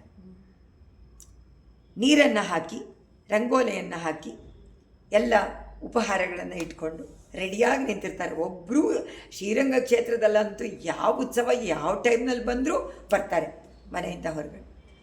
ಅವ್ರು ರಾತ್ರಿ ಬಂದ 11 ಗಂಟೆ ಆಯಿತು ಅಂತ ನಿದ್ದೆ ಮಾಡ್ತಾ ಇರಲ್ಲ. ಪರಮಾತ್ಮ ನಮ್ಮ ಮನೆಗೆ ಬರ್ತಾ ಇದ್ದಾನೆ ಅಂತ ಓಡಿ ಓಡಿ ಬಂದು ಬಾಗಿಲು ತೆಕ್ಕೊಂಡು ಅವಾಗ ರಂಗೋಲಿ ಹಾಕಿ ಕಾಯ್ತು. ಯಾಕಂದರೆ ಮೊದಲೇ ಹಾಕ್ಬಿಟ್ರೆ ಯಾರ್ಯಾರೋ ಓಡಾಡಿಬಿಡ್ತಾರೆ, ಅದಕ್ಕೆ ಅವಾಗ ಹಾಕ್ತಾರೆ. ಗೋಷ್ಠಿ ಜೊತೆಯಲ್ಲಿ ಮುಂದೆ ದ್ರಾವಿಡ ಪ್ರಬಂಧ ಗೋಷ್ಠಿ, ದಿವ್ಯ ಪ್ರಬಂಧ ಗೋಷ್ಠಿ, ಹಿಂದೆ ಸಂಸ್ಕೃತ ವೇದ ಗೋಷ್ಠಿ ಎಲ್ಲ ಬರ್ತಾ ಇರ್ತಾರೆ ಭಾಗವತೋತ್ತಮರು. ಎಂತಹ ಪರಮಾನಂದದ ಒಂದು ಸೀನ್ ಹೇಳ್ಕೊಂಡು ಬರ್ತಾರೆ. ನೋಡಿ ನಮ್ಮಳ್ವಾರು ಹೇಳ್ತಾರೆ ನೋಡಿ ಅಂತ. ಆ ಥರ ಭಗವಂತನ ನಾವು ಆಮೇಲೆ ಅಂತಹ ಸಮಯದಲ್ಲೆಲ್ಲ ಮುಂದೆ ಬರುತ್ತೆ. ಅದಾದ ಮೇಲೆ ವಾದ್ಯಗಳು ಬರುತ್ತೆ, ಮುಂದೆನೂ ಹೋಗುತ್ತೆ. ಆದರೆ ಮುಂದೆ ಹೋಗ್ಬಿಡ್ತಾರೆ, ಯಾಕೆಂದರೆ ವಾದ್ಯದ ಘೋಷದಲ್ಲಿ ಇವರು ಹೇಳೋದು ಕೇಳಿಸೋದಿಲ್ಲ. ಅದಕ್ಕೋಸ್ಕರ ಇವರೇನು ಮಾಡ್ತಾರೆ, ವಾದ್ಯವನ್ನು ಹಿಂದೆ ಬಿಟ್ಬಿಟ್ಟು ಆಳ್ವಾರ ಪ್ರಬಂಧವನ್ನು ಹೇಳೋರು ಮುಂದೆ ಇರ್ತಾರೆ. ಫಸ್ಟ್ ಅವರು ಮೊದಲಿರ್ತಾರೆ. ಅದರಿಂದ ಅವರ ಧ್ವನಿ ಕೇಳಿದ ತಕ್ಷಣವೇ ಇವ್ರಿಗೆ ಪರಮಾತ್ಮ ಬಂದ, ಅವನು ಹೊರಟ ಅಂತ ಗೊತ್ತಾಗತ್ತೆ, ನಮ್ಮ ಮನೆ ಹತ್ರ ಬೀದಿಗೆ ಬಂದ ಅಂತ ಗೊತ್ತಾಗತ್ತೆ. ಎಲ್ಲ ನಾದ, ಆ ಉತ್ಸವದ ಒಂದು ಉತ್ಸಾಹದಿಂದ ಮಾಡುವಂತಾರೆ. ಒಬ್ಬೊಬ್ಬರು ಆ ಓಲ್ಗದವರು ಏನು ಉತ್ಸಾಹ ಅವರಿಗೆ ಓದಬೇಕಾದ್ರೆ ಸಂಚಾರದಲ್ಲಿ ಬಂದಾಗ ಏನೇನು ಮಾಡ್ತಾರೆ ಗೊತ್ತಾ, ಅಬ್ಬಾ ಅಷ್ಟೊಂದು ಗಿಮಿಕ್ಸ್ ಮಾಡ್ತಾರೆ ಅವರು ಓಲ್ಗದವರು. ಪರಮಾತ್ಮ ನಡೀತಾ ಇರೋ ಹಂಗೆ ಅವರು ತಾಳವನ್ನು ಹಾಕ್ತಾರೆ. ಅವರು ಅದೇ ಥರನೇ ಆ ಒಂದು ಕೀರ್ತನೆಯನ್ನು ಅದೇ ಥರ ಹುಡುಕೋತಾರೆ. ಅಷ್ಟು ಚೆನ್ನಾಗಿ ಅವರು ಹಿಂಗೆ ಶೇಷದಂತೆ ನಡೆದ್ರೆ ಇದನ್ನು ಹೇಳ್ತಾರೆ. ಆಡು ಪಾಂಬೆ ಅಂತ ಇದೆಯಲ್ಲ, ಅದನ್ನು ಆಡ್ತಾರೆ. ಹಾವು ನಡೆದಂತೆ ಸರಸರ ಅಂತ ಹೀಗೆ ನಡ್ಕೊಂಡು ಬಂದರೆ ಅವರು ಅದೇ ಥರನೇ ಅದನ್ನು ಓದ್ತಾರೆ, ಅವರು ಅದೇ ಥರ ನಡೀತಾರೆ. ಎಷ್ಟು ಆನಂದ ಒಂದೊಂದು ಸತಿನೂ ಆ ಸಂಚಾರದಲ್ಲಿ ಅವನ ನಡೆ, ನಾದ, ಆ ಒಂದು ಉತ್ಸಾಹ ಅದೆಲ್ಲ ನಾವು ಹೋಗಿ ಅಲ್ಲಿ ಸೇರಿಕೊಂಡಾಗ ವೈಕುಂಠಕ್ಕೆ ಬಂದಿದ್ದೀವಿ. ವೈಕುಂಠದಲ್ಲಿ ಉತ್ಸಾಹದಿಂದ ಪರಮಾತ್ಮನ ಜೊತೆಯಲ್ಲಿ ಆಡಿ ಇದನ್ನು ಸಮರ್ ಸಾಲ್ಟನ್ನು ಮಾಡಿ ಅನುಭವಿಸ್ಬೇಕು ಅವ್ರ ಜೊತೆಯಲ್ಲಿದ್ದು. ಅದು ಅನುಭವಕ್ಕೆ ಬರುವಂಥದ್ದು. ಆ ಸ್ವಾಮಿ ದೇಶಿಕರು ಸಂಪೂರ್ಣವಾಗಿ ಅದನ್ನು ಮಾಡಿಬಿಟ್ಟು ಆ ಒಂದು ಅನುಭವವನ್ನು ಪಾದುಕಾ ಸಹಸ್ರದ ಮೂಲಕವಾಗಿ ಅದನ್ನು ನಮಗೆ ಅನುಭವಕ್ಕೆ ಕೊಡ್ತಾರೆ. ಆದರೆ ನೀವು ಹಾಗೆ ಮಾಡಬೇಕು ಅಂತ ಅರ್ಥ. ಆಳ್ವಾರ ಹೇಳಿಬಿಟ್ರು ಪೂರ್ತಿ 10 ಪಾಶುರದಲ್ಲಿ ಕಲಿಯುಗಂ ಕೆಡುಂ ಕಂಡುಕೊಂಡ್ಮಿನ್ ಅಂತ ಹೇಳಿದ್ದಾರೆ. ಪುಲಿಗ ಪೋಯಿತ್ತು ವಲ್ಲುಯರ್ ಶಾಪಂ ಅಂತ. ಆ ಶಾಪವೆಲ್ಲ ಹೋಗಿದೆ, ಬಲವಾದ ಶಾಪವೆಲ್ಲ ಹೋಗಿ ಸಾತ್ವಿಕ ಜ್ಞಾನವನ್ನು ತಂದುಕೊಂಡು ಆ ಪರಮಾತ್ಮನ ಜೊತೆಯಲ್ಲಿ ಉತ್ಸವದಲ್ಲಿ ಅನುಭವಿಸದೇ ಇದ್ದರೆ ಏನು ಪ್ರಯೋಜನ? ಶರೀರವನ್ನು ಕೊಟ್ಟು ಪರಮಾತ್ಮ ಶರೀರ ಕೊಟ್ಟಿರೋದೇ ಅವನಿಗೋಸ್ಕರ. ಸೊ ಅವನಿಗೋಸ್ಕರ ಉಪಯೋಗ ಮಾಡಿಕೊಳ್ಬೇಕಲ್ಲ. ಅವನಿಗೋಸ್ಕರ ಅಂದರೆ ಅವನ ಭಕ್ತರು, ಅವನ ಭಾಗವತೋತ್ತಮರು, ಅವನ ರೆಪ್ರೆಸೆಂಟೇಟಿವ್ಸ್ ಆದಂತಹ ಸ್ವಾಮಿಗಳು, ಪೀಠಾಧಿಪತಿಗಳು, ಅವ್ರ ಉತ್ಸವಗಳಲ್ಲೆಲ್ಲ ನಾವು ಅದರಿಂದ ಹೋಗಬೇಕು, ಆಸೆಪಟ್ಟು ಹೋಗಬೇಕು. ಯಾಕೆ ಹೋಗಬೇಕು? ಇಲ್ಲಿಂದಾನೇ ಈಗ ನೋಡ್ಬೋದಲ್ಲ, ವರ್ಲ್ಡನ್ನೇ ನೋಡ್ಬೋದಲ್ಲ ಅಂತ ಪಟ್ಟಿನಲ್ಲಿ. ಆದರೆ ಆ ಭಾಗವತ ಇದು ಸಿಗತ್ತಾ ಸ್ಪರ್ಶ? ಅವ್ರು ನುಗ್ತಾರೆ, ಅವ್ರು ಹಿಡ್ಕೋತಾರೆ. ಪಾದ ಧೂಳಿ ಪಡುದಲ್ಲ ಅಲ್ಲಿ ಪುಲಗಂ ಭಾಗ್ಯಂ ಶೈದದೆ ಅಂತ ರಕ್ಷಾರ್ಥಮಾಶ್ರಿತ ಜನಸ್ಸ ಸಮುಜ್ಯಾನೆ ಅಂತ ಹೇಳಿಬಿಟ್ರು. ರಕ್ಷಾರ್ಥಕ್ಕೋಸ್ಕರವಾಗಿ, 3 ಲೋಕದ ರಕ್ಷಣೆಗೋಸ್ಕರವಾಗಿ, ಆಶ್ರಿತರ ರಕ್ಷಣೆಗೋಸ್ಕರವಾಗಿ ನೀನು ಪರಮಾತ್ಮನನ್ನು ಕರ್ಕೊಂಡು ಬರ್ತೀಯ. ಆ ಸಂಚಾರದ ಮೊದಲನೆಯ ಶಬ್ದ ನಿನ್ನ ನಾದ ಪದ್ಧತಿ. ನಿತ್ಯಂ ಪದಾಂಬುರುಗ ಯೋರಿಗ ಗೋಪಿಕಾತ್ವಾಂ ಗೋಪಿ ಜನ ಪ್ರಿಯತಮೋ ಮಣಿಪಾದ ರಕ್ಷೆ. ಇದು ಗೋಪಿ ಜನ ಕೃಷ್ಣನನ್ನು ಇಷ್ಟೊತ್ತು ಹೇಳಿರಲಿಲ್ವಲ್ಲ, ಉಷಾ ನೋಟ್ ಮಾಡ್ಕೊಳ್ಳಿ. ನಿತ್ಯಂ ಪದಾಂಬುರುಗ ಯೋರಿಗ ಗೋಪಿಕಾಂ ತ್ವಾಂ ಗೋಪಿ ಜನ ಪ್ರಿಯತಮೋ ಮಣಿಪಾದ ರಕ್ಷೆ. ಗೋಪಿ ಜನ ಪ್ರಿಯತಮ ಕೃಷ್ಣನ ಪಾದರಕ್ಷೆ. ಇಲ್ಲಿ ಕೃಷ್ಣ ಯಾರು? ರಂಗನಾಥ. வெண்ணையுண்டவாயான் என்னுள்ளம் கவர்ந்தானை. வெண்ணைಯುಂಡವಾಯಾನ್ ಅಂತ ಪಾಣಾಳ್ವಾರ್ ಹೇಳ್ದಂಗೆ ಅವರು வெண்ணைಯುಂಡವಾಯನೇ ಅವನು ರಂಗನಾಥ. ಆ ರಂಗನಾಥನೇ ಕೃಷ್ಣ ಅಂತ ಇಲ್ಲಿ ಸಂಬೋಧನೆ ಮಾಡ್ತಾರೆ.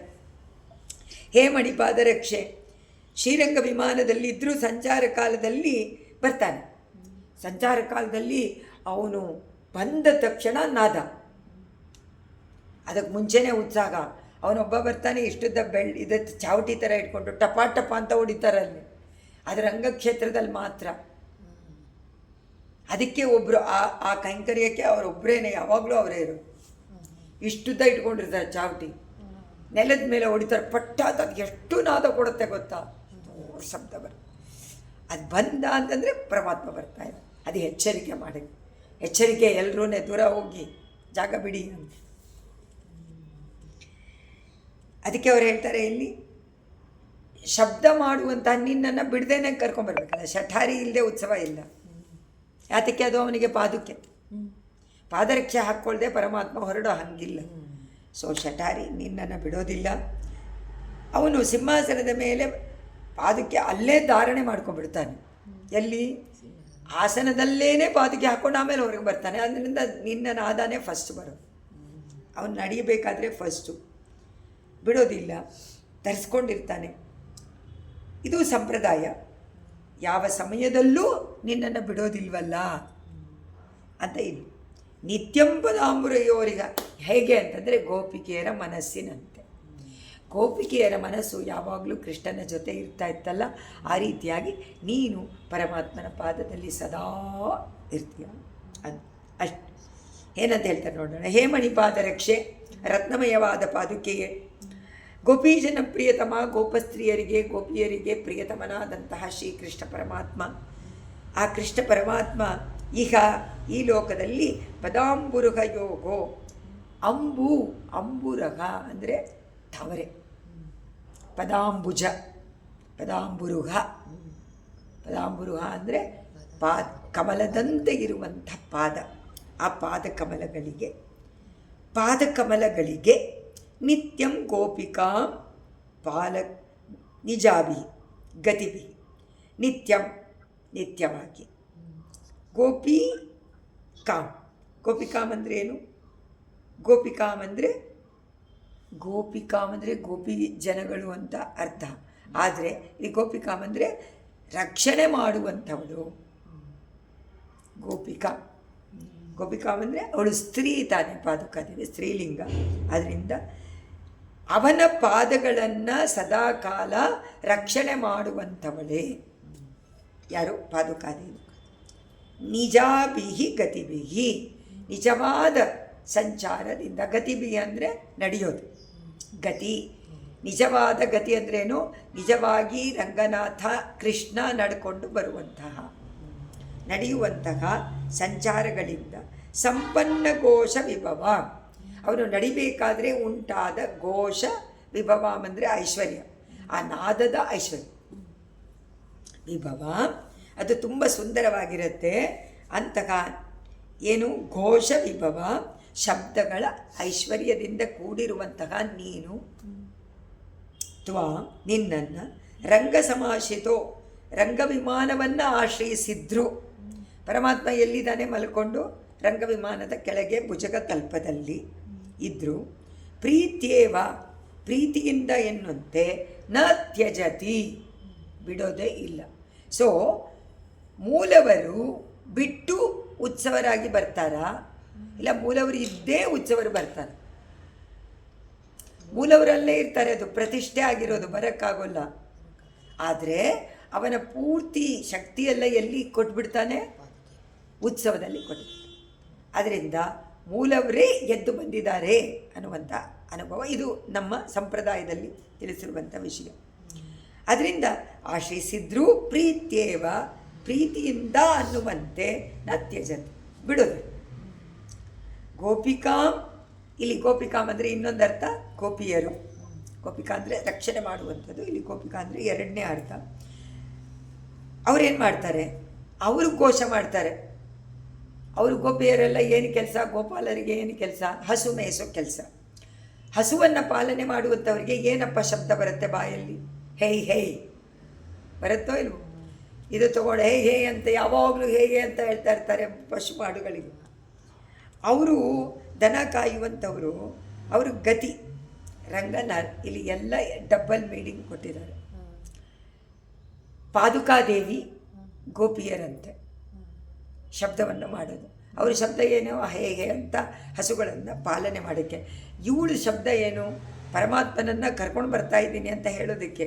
ಅವಳು ಪಾಲನೆಯನ್ನು ಮಾಡ್ತಾಳೆ, ಪಾದವನ್ನು ರಕ್ಷಣೆ ಮಾಡುವಂಥವಳು. ರಕ್ಷಣೆ ಮಾಡಿ ಸಂಚಾರದಲ್ಲಿ ಕರ್ಕೊಂಡು ಬಂದಾಗ ಆ ನಾದ ಏನು ತೋರಿಸತ್ತೆ, ಆ ನಾದ ಘೋಷ ಏನು ಹೇಳುತ್ತೆ. ಅವ್ರು ಹೇಳ್ತಾರೆ 2 ಅರ್ಥ ಬರುತ್ತೆ ಇದರಲ್ಲಿ. ಒಂದು, ಆ ಘೋಷ ಬಂದು ಕರ್ಕೊಂಡು ಬರ್ತಾ ಇದ್ದೀನಿ ನೋಡಿ, ಸಂಚಾರಗಳಿಂದ ನನ್ನನ್ನು ಬಿಡೋದೇ ಇಲ್ಲ ಪರಮಾತ್ಮ, ಅದರಿಂದ ಸಂಚಾರ ಮಾಡೇ ಮಾಡ್ತಾನೆ ಅಂತ ಅರ್ಥ.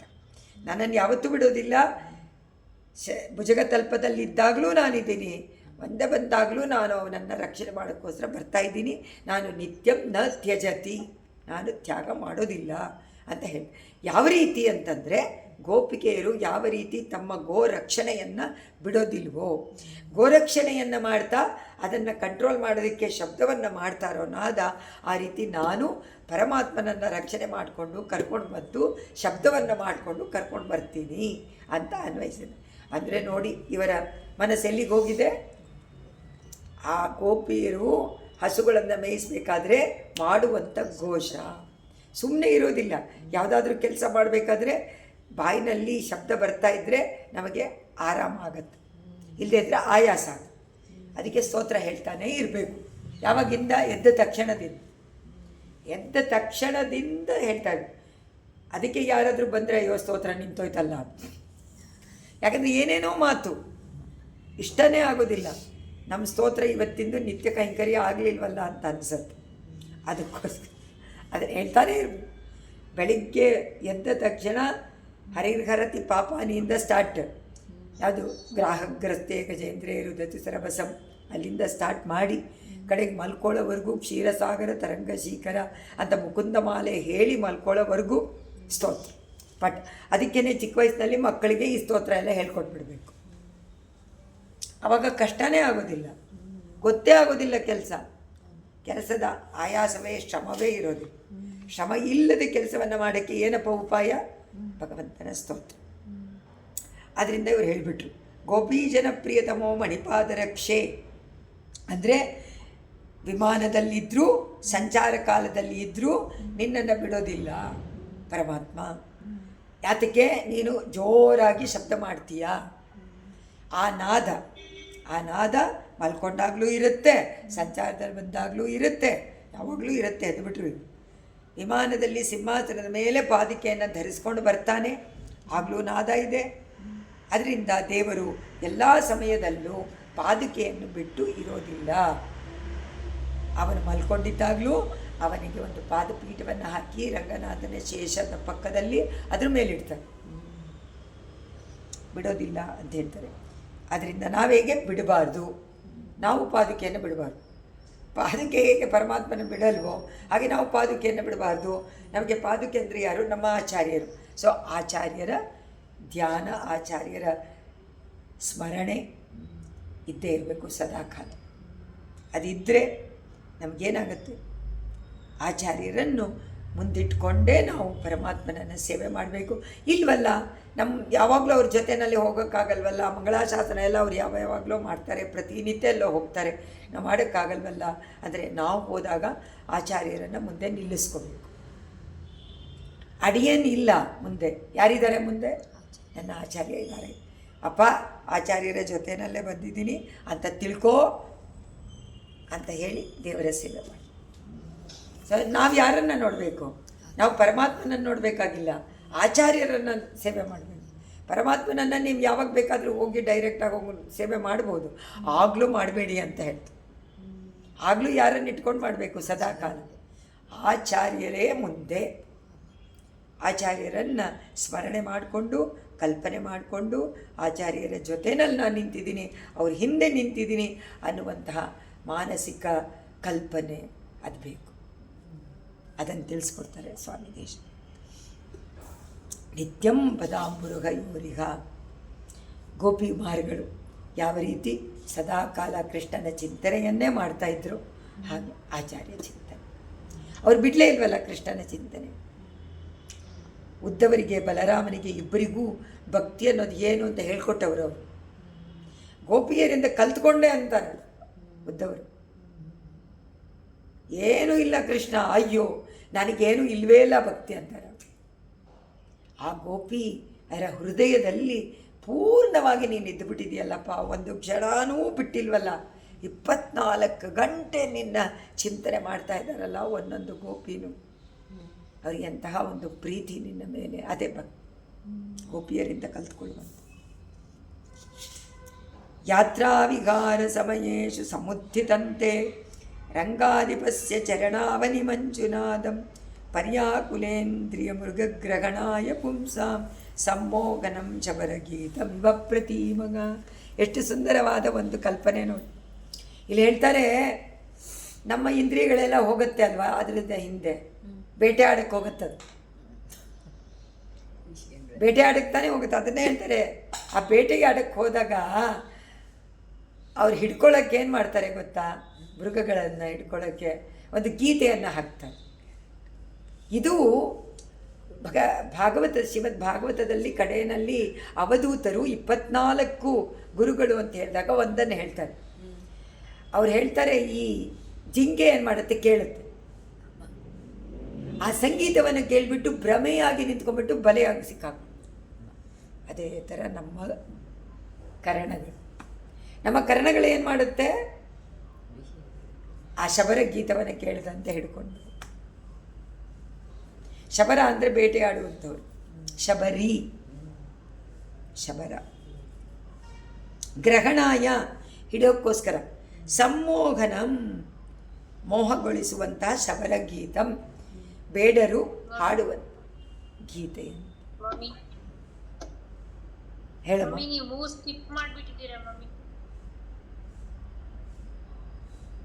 ಓ, ಎಲ್ಲೊಟ್ಟೋಯ್ತಮ್ಮ?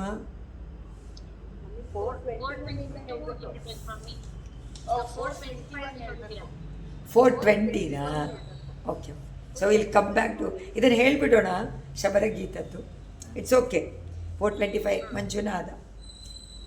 ಆ ಮಂಜುಳ ನಾದವನ್ನು ಇಲ್ಲಿ ಹೇಳ್ತಾ ಇರೋದ್ರಿಂದ ಯಾತ್ರಾ ವಿಹಾರ ಸಮಯೇಶು ಉತ್ಥಿತಂತೆ, ಯಾತ್ರೆಯ ಕಾಲದಲ್ಲಿ ಉತ್ಥಿತಂತೆ ಅಂದರೆ ಏನು, ಬರ್ತಾನೇ ಇರುತ್ತಲ್ವ ನಾದ, ಒಂದಲ್ಲ ಎರಡಲ್ಲ. ಅದರಿಂದ ಪರಮಾತ್ಮನಿಗೆ ತುಂಬ ಆಸೆ ಅಂತೆ. ಒಳಗೆ ಮಲ್ಕೊಂಡಿರುವಂಥ ಮೂಲವರಿಗೆ ಆಸೆ ಆಗಿಬಿಡುತ್ತಂತೆ. ಉತ್ಸವ ಕಾಲದಲ್ಲಿ ಮಕ್ಕಳು ಆಡೋದು, ಇವರು ಆಡೋದು, ಅವರು ಆಡೋದು ಎಲ್ಲವನ್ನು ನೋಡಬೇಕು ಅಂತ ಒಳಗೆ ಕೂತ್ಕೊಂಡಿರುವಂಥ ಪರಮಾತ್ಮ ಸ್ವಲ್ಪ ಗರುಡ ಗಂಬವನ್ನು ಆ ಕಡೆಗೆ ತಳ್ಳಿ ಅಂತ ನವತಿರುಪತಿನಲ್ಲಿ ನಮ್ಮ ಹೇಳಿದ್ದಾರೆ. ಅದರಿಂದ ಸ್ವಲ್ಪ ಆ ಕಡೆ ಗರುಡ ಗಂಬವನ್ನೇ ಸ್ವಲ್ಪ ತಳ್ಳಿ ನಾನು ಡೈರೆಕ್ಟಾಗಿ ಮಕ್ಕಳು ಆಡೋದನ್ನೆಲ್ಲ ನೋಡ್ತೀನಿ ಅಂತ. ಹಾಗೆ ಯಾತ್ರಾ ವಿಹಾರ ಸಮಯೇಶು, ಪರಮಾತ್ಮ ಸಂಚಾರದಲ್ಲಿ ಉತ್ಸವದಲ್ಲಿ ಬಂದಾಗ ಸಮುತ್ಥಿತಂತೆ ರಂಗಾಧಿಪಸ್ಯ ಚರಣಾವನಿ ಮಂಜುನಾಥಂ, ಶ್ರೀರಂಗ ಕ್ಷೇತ್ರಕ್ಕೆ ಅಧಿಪತಿಯಾದಂಥ ಶ್ರೀರಂಗನಾಥನ ಪಾದವನ್ನು ರಕ್ಷಣೆ ಮಾಡುವಂಥ ಅಮ್ಮ ಪಾದರಕ್ಷೆಗೆ ಮಂಜುನಾದಗ ಪುಂಸಾಂ, ನೀನು ಮಾಡುವಂಥ ಆ ಸಮಯದಲ್ಲಿ ಮಾಡುವಂಥ ನಿನ್ನ ನಾದ, ಪುಂಸಾಂ ಮನುಷ್ಯರ ಜನರ, ಪರ್ಯಾಕುಲ ಇಂದ್ರಿಯ ಮೃಗ. ನಮಗೆ ಇಂದ್ರಿಯಗಳೆಲ್ಲ ಏನು ಅಂತಂದ್ರು ಅದೆಲ್ಲ ಮೃಗಗಳಿಗೆ ಹೋಲಿಸಿದ. ಆ ಮೃಗಗಳು ಏನು ಮಾಡುತ್ತೆ, ಒಂದೊಂದು ವಿಷಯವನ್ನು ಒಂದೊಂದು ಮೃಗಕ್ಕೆ ಕೊಟ್ಟಿದ್ದಾರೆ. ಆನೆಗೆ ಚರ್ಮ, ಇದು ಸ್ಪರ್ಶ, ಇದಕ್ಕೆ ಶಬ್ದ, ಆ ಥರ ದೃಶ್ಯಕ್ಕೆ ಒಂದು, ಇದಕ್ಕೆ ಒಂದು, ಎಲ್ಲ ಆ್ಯನಿಮಲ್ಸ್. ನಾವೆಲ್ಲ ಆ್ಯನಿಮಲ್ ಆಗಿಬಿಡ್ತೀವಿ. ಕರ್ಣಕ್ಕೆ ನಾವು ಅಧೀನರಾಗ್ಬಿಟ್ರೆ ನಾವು ಪ್ರಾಣಿಗಳು. ಅದರಿಂದ ಆ ಪ್ರಾಣಿಗೆ ಏನು ಬೇಕು, ಆ ವಿಷಯ ಬೇಕು, ಸುಖ. ಅದಕ್ಕೆ ಓಡಾಟೋಗುತ್ತೆ ಬೇಟೆ ಆಡೋಕ್ಕೆ. ಆ ಬೇಟೆ ಆಡೋಕ್ಕೆ ಹೋದಂಥವನ್ನ ಹಿಡ್ಕೋಬೇಕಲ್ಲ. ಅದಕ್ಕೆ ನಾವು ಹಿಡಿಯೋಕ್ಕಾಗಲ್ವಲ್ಲ, ಪರಮಾತ್ಮ ಹಿಡಿಬೇಕು. ಪರಮಾತ್ಮ ಅಂದರೆ ಇಲ್ಲಿ ಪಾದುಕಾದೇವಿ ಆ ಶಬರ ಗೀತೆಯನ್ನು ಹಾಡಿ ಹಿಡಿದು ಬಿಡ್ತಾಳಂತೆ. ಆ ಗೀತೆಗೆ ತಾನೇ ಹೋಗುತ್ತಿದ್ದು. ಅದು ಯಾವುದು ಬೇಕೋ ಅದನ್ನೇ ತಗೊಂಡು ಅದನ್ನು ಹಿಡ್ಕೊಂಬಿಡು, ಮುಳ್ಳಿಂದ ಮುಳ್ಳು. ಅದರಿಂದ ಹಾಗೆ ಮಾಡ್ತೀಯಾ ಅಂತ ಹೇಳ್ತಾ ಇದ್ದಾರೆ. ರಂಗನಾಥ ಧರಿಸ್ಕೊಂಡು ಬೀದಿನಲ್ಲಿ ಮಾಡಬೇಕಾದ್ರೆ ನಿನ್ನಿಂದ ಉಂಟಾಗುವಂತಹ ಇಂಪಾದ ಆ ಧ್ವನಿಯನ್ನು ಕೇಳಿದರೆ ಏನಾಗತ್ತೆ, ಜನರ ಕಣ್ಣು ಅವನನ್ನು ನೋಡಬೇಕು ಅಂತ ಆಸೆ ಪಡುತ್ತೆ. ಮೂಗು ಸುಂದರವಾದ ಒಳ್ಳೆಯ ಘಮ ವಾಸನೆಯನ್ನು ಮಾಡಬೇಕು ಅಂತ ಅನಿಸುತ್ತೆ. ಕಿವಿ ಆ ವೇದಗಳ ನಾದ, ನಿನ್ನ ನಾದ ಎಲ್ಲವನ್ನು ಕೇಳಬೇಕು ಅಂತ ಆಸೆ ಪಡುತ್ತೆ. ಪ್ರಸಾದ ಕೊಡ್ತಾರ ಅಂತ ಬಾಯಿ ಆಸೆ ಪಡುತ್ತೆ ರಸ, ಮೂಗಕ್ಕಾಯ್ತು ರಸಕ್ಕಾಯ್ತು. ಸ್ಪರ್ಶ ಭಾಗವತರ ಸ್ಪರ್ಶ ಅದಾಗತ್ತಾ? ಪಾದಧೂಳಿ ಸಿಗತ್ತಾ? ಸ್ಪರ್ಶ ಅಂದರೆ ಅದೇ ತಾನೆ, ಅದು ಸಿಗತ್ತಾ ಅಂತ 5 ಇಂದ್ರಿಯಕ್ಕೂ ಊಟ ಸಿಗುತ್ತೋ? ಅದರಿಂದ ಏನು ಮಾಡಬೇಕು? ಯಾವ ವಿಷಯದಲ್ಲಿ ಬೇಕೋ ಹಾಗಿರಬೇಕು. ಯಾವಾಗ ಬೇರೆ ವಿಷಯದಲ್ಲಿ ಹೋಗುತ್ತೋ ಅಲ್ಲಿ ಹೋಗೂನೇ ಆಗ ಪರಮಾತ್ಮನೇ ನಿಗ್ರಹಕ್ಕೆ ಪಾತ್ರ. ಅವನನ್ನೇ ಅನುಭವಿಸ್ತಾ ಇದ್ರೆ, ಭಾಗವತರ ಅನುಭವವನ್ನು ಮಾಡ್ತಾ ಇದ್ರೆ, ಅದು ಹೇಳ್ತಾರಲ್ಲ, ತೊಂಡರ್ ಕುಳಾಂಗಳೈ ಕೂಡುವುದು ಎನ್ನುಗಲೋ ಅಂತ. ಕುಳಾಂಗಳಂದರೆ ಗ್ರೂಪ್ ಸಂಘ.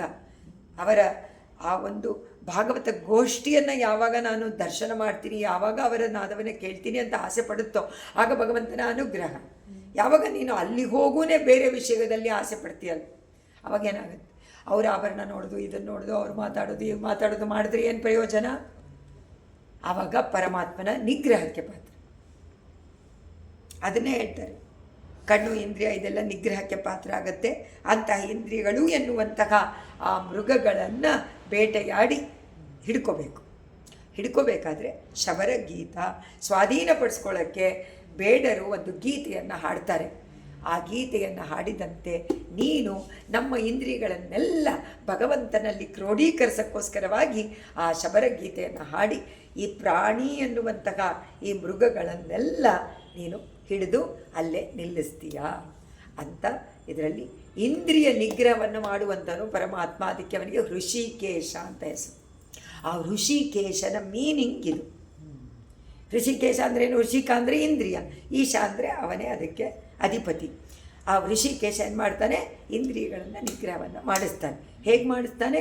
ಪಾದುಕಾದೇವಿಯ ನಾದವನ್ನು ನಮ್ಮ ಕಿವಿಗೆ ಬೀಳುವಂತೆ ಮಾಡಿ ತಾನು ಉತ್ಸವದಲ್ಲಿ ಬಂದು ನಮ್ಮ ಎಲ್ಲ ಇಂದ್ರಿಯಗಳಿಗೂ ಊಟವನ್ನು ಹಾಕಿ ಆ ನಾದ ಎನ್ನುವಂತಹ ಇದರಿಂದ ನಮ್ಮನ್ನು ಮೋಹಗೊಳಿಸಿ ಅವನು ಇಂದ್ರಿಯಗಳನ್ನು ತನ್ನಲ್ಲೇ ಕ್ರೋಢೀಕರಣ ಮಾಡೋದಕ್ಕೆ ಅವನೇ ಮಾಡ್ತಾನೆ. ಋಷಿಕ ಈಶ, ಋಷಿಕೇಶ. ಅದರಿಂದ ಇದರಲ್ಲಿ ಆ ನಾದವನ್ನು ಋಷಿಕೇಶ ಅಂತ ಕರೀತಾರೆ. ನಾದ ಯಾವುದು? ಶಬರಗೀತೆ. ಸೊ ನಾದ ಎಲ್ಲಿಂದ ಬಂತು? ಪಾದುಕೆಯನ್ನು ತಟ್ಕೊಂಡಿರೋನು ಯಾರು? ಪರಮಾತ್ಮ. ಸೊ ಪರಮಾತ್ಮ ಪಾದುಕೆಯ ಮೂಲಕವಾಗಿ ಶಬ್ದವನ್ನು ಮಾಡಿ ಆ ಶಬ್ದದಿಂದ ನಮ್ಮ ಇಂದ್ರಿಯಗಳನ್ನು, ಪ್ರಾಣಿಗಳನ್ನು, ಮೃಗಗಳನ್ನು ಆಕರ್ಷಣೆ ಮಾಡಿ ಕಟ್ಟಾಕ್ತಾನೆ. ಬಲೆಯಲ್ಲಿ ಕಟ್ಟಾಕಬೇಕು. ಇಲ್ಲದೇ ಇದ್ದರೆ ನಾವು ಅಲ್ಲಲ್ಲೇ ಹೊರಟೇ ಹೋಗ್ತೀವಿ ಎಲ್ಲೆಲ್ಲೂ. ಸೊ ಎಲ್ಲಿಗೆ ನಿಲ್ಸಿದ್ದೀವಮ್ಮ? 420. ಬೇಕಾದರೆ 425 ಆಮೇಲೆ ಸ್ಕಿಪ್ ಮಾಡೋಣ. 420 ಅಂತ ಹಾಕ್ಕೊಳ್ಳಿ ಸಾಕು. ಜಯತಿ ಯತಿರಾಜ ಸೂಕ್ತಿ ಜಯತಿ ಮುಕುಂದಸ್ಯ ಪಾದುಕಾಯುಗಳಿ ತದ್ವೇದನಾ ತ್ರಿವೇದಿ ಮಗಂದೆಯಂತೋ ಜಯಂತಿ ಭೂ ಸಂತಗ ಸಂತ ಶ್ರೀರಂಗಪೃಥ್ವೀಶ ಚರಣತ್ರಾಣ ಶೇಖರಾಗ ಜಯಂತಿ ಭುವನತ್ರಾಣ ಪದ ಪಂಕಜರೇಣವಗ ಕವಿತಾರ್ಕಿಕ ಸಿಂಹಾಯ ಕಲ್ಯಾಣ ಗುಣಶಾಲಿನೇ ಶ್ರೀಮತೆ ವೆಂಕಟೇಶಾಯ ವೇದಾಂತ ಗುರವೇ ನಮಃ. ಸರ್ವಂ ಶ್ರೀಕೃಷ್ಣಾರ್ಪಣಮಸ್ತು. ನಾಳೆಗೆ ಪಾಕ್ಲಮ್ಮ.